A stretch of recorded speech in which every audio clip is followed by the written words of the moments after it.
തീർച്ചയായും നമ്മുടെ രാജ്യം തന്നെ സമരത്തിൻ്റെ ഒരു ഉൽപ്പന്നമല്ല ജിംസെ. നമ്മുടെ രാജ്യം മറ്റേതെങ്കിലും വിധത്തിലാണോ ഉണ്ടായത്? നമ്മുടെ രാജ്യം സമരത്തിൻ്റെ ഉൽപ്പന്നമാണ്.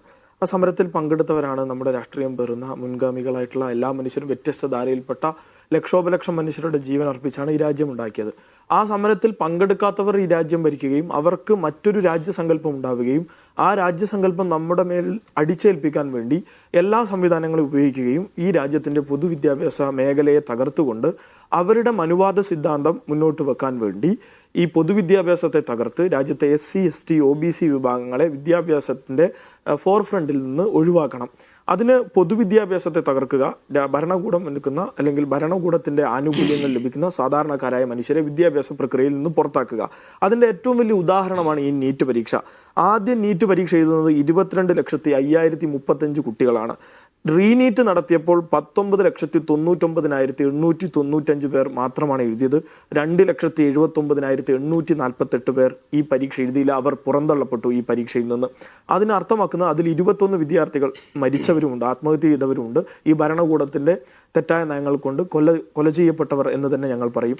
നമ്മൾ കാണേണ്ടത് ആദ്യ ദിവസം ഈ മെയ് 12-ന് പരീക്ഷാ പേപ്പർ ലീക്കിൻ്റെ വിഷയം പുറത്തു വന്ന നിമിഷം തൊട്ട് ഈ സമരത്തിൽ ഇടപെട്ട ഒരു സംഘടനയാണ് ഞങ്ങളുടേത്.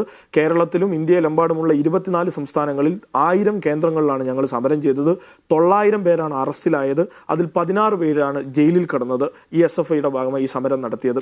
ഈ ഫ്രെയിമിൽ ഉള്ള ഗോപിക ബാബു എന്ന JNUSUയുടെ ഭാഗമായി പ്രവർത്തിക്കുന്ന വിദ്യാർത്ഥിനി ഉൾപ്പെടെയുള്ള ആളുകൾ ഡൽഹിയിൽ സമരം ചെയ്യുകയും SFIയുടെ അഖിലേന്ത്യാ പ്രസിഡന്റും ഓൾ ഇന്ത്യ ജോയിന്റ് സെക്രട്ടറിയും ഉൾപ്പെടെയുള്ളവർ ആ സമരത്തിൽ പങ്കെടുക്കുകയും ഈ കേരളത്തിൽ മാത്രം ഞങ്ങൾ ഈ കാലയളവിൽ നടത്തിയത് 20-ലധികം സമരമാണ്. അത് രാപ്പകൽ സമരം തൊട്ട് നിരാഹാര സമരങ്ങൾ തൊട്ട് സ്കിപ്പ് ദ മീൽ തൊട്ട് പലവിധത്തിലുള്ള സമരം, ഏറ്റവും അവസാനം ലോക് ഭവനിലേക്ക് നടത്തിയ സമരം.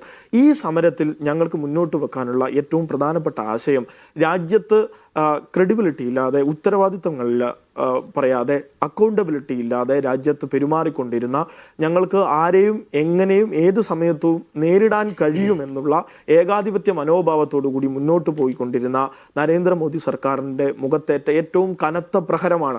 അതിന് കാരണമായത് ഇന്ത്യയുടെ CJI ആണ്. CJIയുടെ ഒരു പ്രസ്താവനയിൽ നിന്നാണ് രാജ്യത്തെ ഒരു വലിയ മൂവ്മെന്റ് ഉണ്ടായത്. ആ മൂവ്മെന്റ് മുന്നോട്ട് വെച്ച ബോധ്യങ്ങളോടൊപ്പം തന്നെ അവരുടെ സമരങ്ങളോടൊപ്പം തന്നെ SFI ഉൾപ്പെടെയുള്ള വിദ്യാർത്ഥി സംഘടനകൾ സമരം ചെയ്തു എന്നുള്ളതാണ്. ഇവിടെ ഞങ്ങൾക്ക് പറയാനുള്ളത്, ഇപ്പം നേരത്തെ സംഘപരിവാറുകാരെല്ലാവരും ഇപ്പോൾ വരില്ല. അവർക്ക് സ്വാഭാവികമായിട്ടും ഇന്ന് മാധ്യമങ്ങളുടെ മുന്നിൽ വരാൻ മടിയുണ്ടാവും. അതുകൊണ്ടാണ് BDJSകാരൊക്കെ ഇവിടെ വന്നിരിക്കുന്നത്. അദ്ദേഹം പറയുന്നത് കേട്ടു, SIR ഒക്കെയാണ് ഈ രാജ്യത്തെ തീവ്രവാദികളെയൊക്കെ നേരിടാനുള്ള പ്രധാനപ്പെട്ട പ്രശ്നമെന്ന്. ഞാൻ ചോദിക്കുന്നത്, രാജഗോപാൽ എന്ന ഇന്ത്യ കണ്ട ഏറ്റവും പ്രൊമിനൻ്റ് ആയിട്ടുള്ള മീഡിയ പേഴ്സൺ ആണോ SIR വഴി പുറത്താക്കപ്പെട്ടിട്ടുള്ള ഏറ്റവും പ്രധാനപ്പെട്ട ഈ രാജ്യത്തെ ദേശദ്രോഹി?